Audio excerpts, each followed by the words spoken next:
Good morning and welcome to the Internet of Healthcare in London. I'm Drinkwater, the editor of Internet of Business, the home of IoT news and events. I'm delighted to be joined this morning by Dr. Shahid Ali, a GP and Professor of Digital Health. Really good to see you this morning. And you too. Now, I was listening to your talk a minute ago, and already a theme at this conference seems to be kind of empowering the patient through technology and through the Internet of Things. First of all, I want to kind of get your take on what you've been doing, because I know you've been doing an interesting trial with IoT. So can you summarise a bit on that? Well, I think the work that we've been doing has really been about empowerment and enabling individuals to take much more control of their care, so that they're actually active participants rather than passive, recipients of care, which is really important. Currently, the way that the healthcare system works is that people are just operating in a much more reactive way. But what we want to try and do through using digital health is to make it much more proactive. So can we see what's happening to individuals before it actually happens? Can we monitor their health status as they're getting, developing their long-term conditions, or have got long-term conditions and are trying to manage them? Can we actually begin to turn that around so that we have got a better handle that things are not as good and we need to do something about that sooner? So we're trying to introduce through digital health the concept of personalisation of care, because everyone's different, but also to make it much more proactive so that the clinician can take action sooner rather than wait for the person to end up going into accident and emergency and getting admitted into hospital, but also to produce that kind of immediacy where the person can feel comfortable in terms of being coached to enable them to take more and more control of their care. Because what we find is that there are so many people who are using the NHS, but we don't actually engage with them and we don't actually enable them to do things in the way that we should be doing. They are the users of healthcare, and yet we don't actually use all the skills that they have in order to be able to look after themselves. And I think that is where the sustainability and transformation will come from, beginning to get that. And with that will follow the digital health innovation that comes. And that's the example that we've shown with Vitracare, to enable individuals to take control whilst working with their clinician. So let's drill down a bit there on Vitracare. I know initially the trial with 6 patients, you were kind of handing out fitness trackers and blood pressure monitors.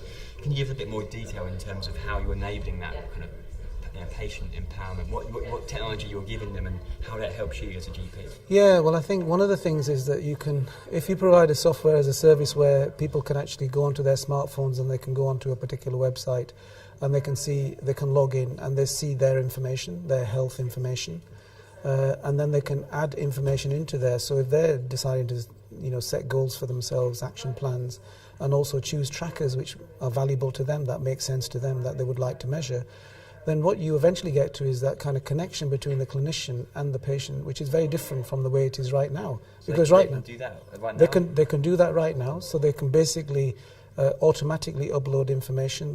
We haven't done a whole stack of patients on uploading information through Bluetooth devices, but there are some patients who are doing that.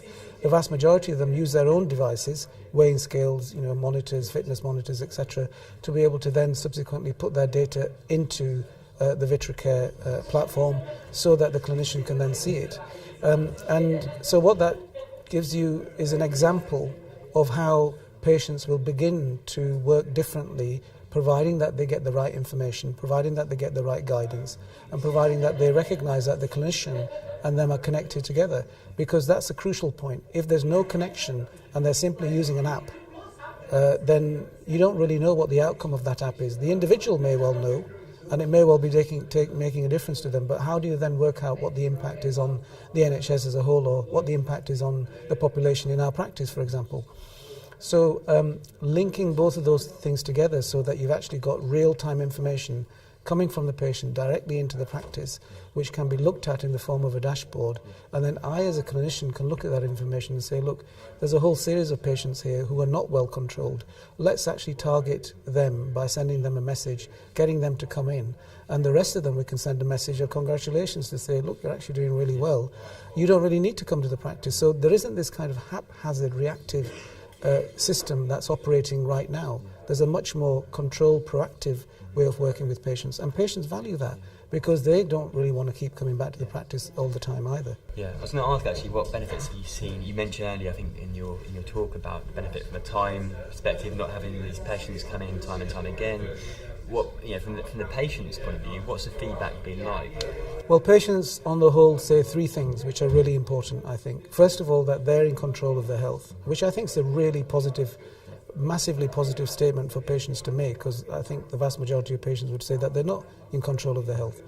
The second thing they say is that they can actually see information in real time which helps them to change, which almost motivates them to change further. So if they see the bubble shrinking, it shows them that they're making an improvement. If the bubbles are getting bigger, it also shows them that they're not doing so well.